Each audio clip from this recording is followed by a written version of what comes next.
Bonjour, bienvenue, nouveau numéro de C'est du solide sur Boursorama. Aujourd'hui, on vous parle de votre retraite. Bonjour Jean-Marc. Bonjour David. Jean-Marc Pitter, directeur général de Sofidy. Pour préparer sa retraite, se constituer des revenus complémentaires, parce qu'il ne faut pas tout miser sur sa retraite, sa pension de retraite. On sait que les taux de remplacement sont voués à baisser. On peut investir dans différents types d'actifs, les actifs actions, obligations ou immobiliers. Et dans tous les cas, mieux vaut investir dans des actifs, on va dire, qui ont été achetés à bon prix. Ça, c'est important. Absolument. Le sujet de la retraite, c'est un vaste sujet qui occupe d'ailleurs les médias depuis des années et particulièrement maintenant.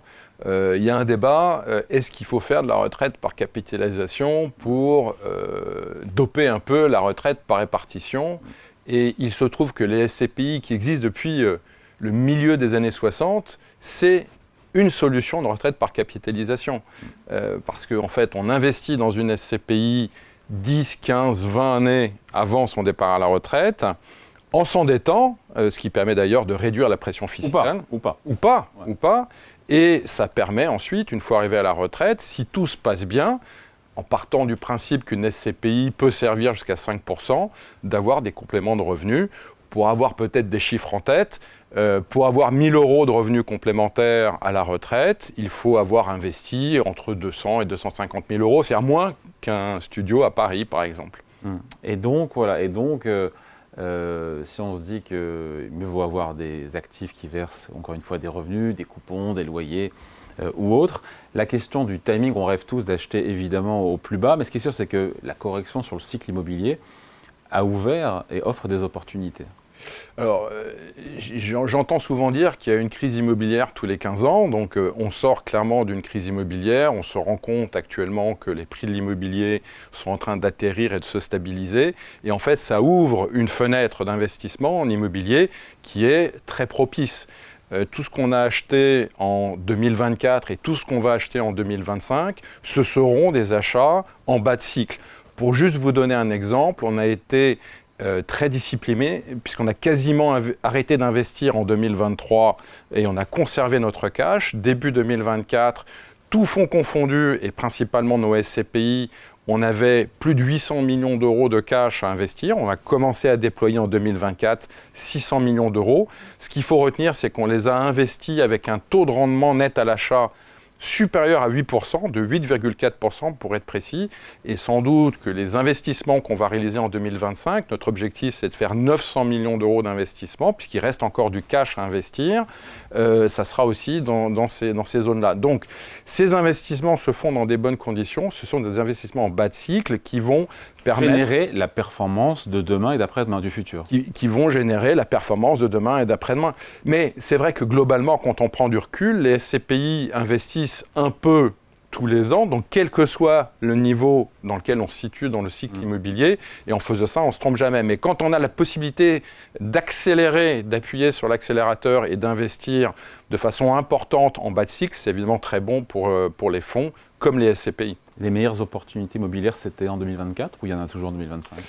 Alors vous savez, les cycles immobiliers, c'est des sinusoïdes et le bas de la sinusoïde est assez plat. Donc les opportunités en 2024 étaient très intéressantes et nous pensons que les opportunités en 2025 le seront aussi et peut-être aussi une partie de 2026. Donc quelque part, le bas de cycle immobilier, c'est l'occasion aussi de faire de belles affaires immobilières qui vont générer la performance future des SCPI.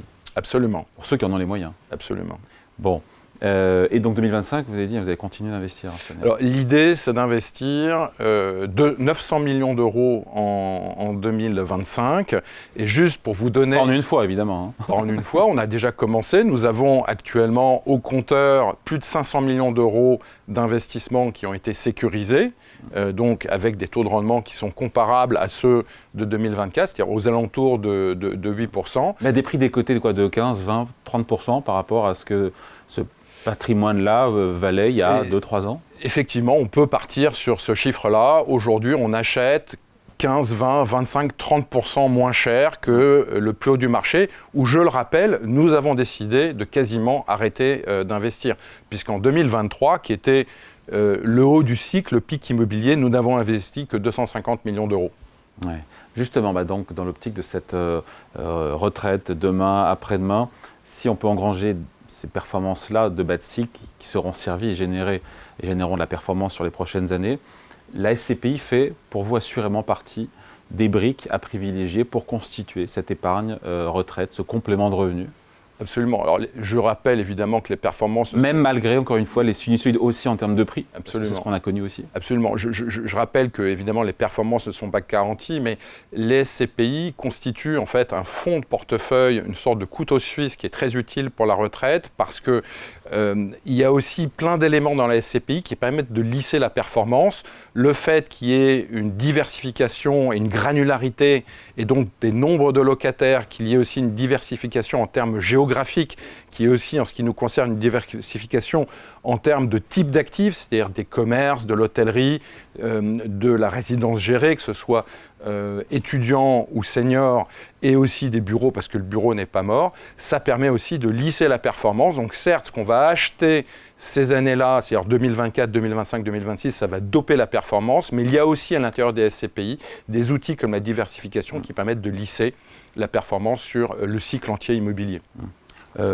Au pire de la crise, les SCPI ont continué à verser ce qu'on appelle du rendement. Les loyers ont toujours été présents. Après, il y a la question des valeurs de part qui ont fluctué finalement à la baisse, tout le monde le sait, mais les rendements ont toujours été présents.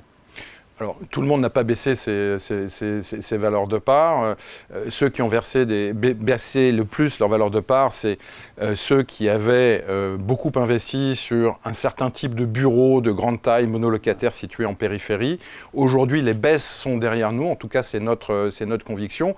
Mais c'est clair que l'impact de la crise qui a touché les valeurs de part a beaucoup moins touché les rendements. Et donc, les rendements des SCPI se sont maintenus d'une façon moyenne, d'après les statistiques connues par l'organisation professionnelle, entre 4,5% et 5%. En ce qui nous concerne, on est plutôt aux alentours de 5%, mais évidemment non garanti pour les mois qui viennent. C'est une forme, les SCPI, de fonds de pension à la française pour préparer sa retraite? J'en suis absolument convaincu. C'est une forme de fonds de pension qui existe depuis plus de 50 ans et que manifestement nous nous employons à faire découvrir aux Français. Quel pourcentage, d'ailleurs, vous savez ou pas, parmi tous les souscripteurs, utilisent les SCPI dans l'optique de préparer leur retraite? Alors chez nous, c'est plus de 50%. C'est presque même les 2/3 de nos souscriptions. Donc ça veut dire une conservation des parts pendant 15 ans, peut-être plus, 20 ans, je ne sais pas. 15 ans, 20 ans, exactement. Ce qui permet d'ailleurs de voir tous les cycles immobiliers finalement. Absolument, absolument. Et ce qu'on constate aussi, c'est comme les SCPI sont de l'immobilier, il est facilement transmissible et très souvent, y compris au décès, les parts sont conservées par les héritiers. Avec, on finit là-dessus, des investisseurs qui sont de plus en plus jeunes dans l'optique de leur retraite.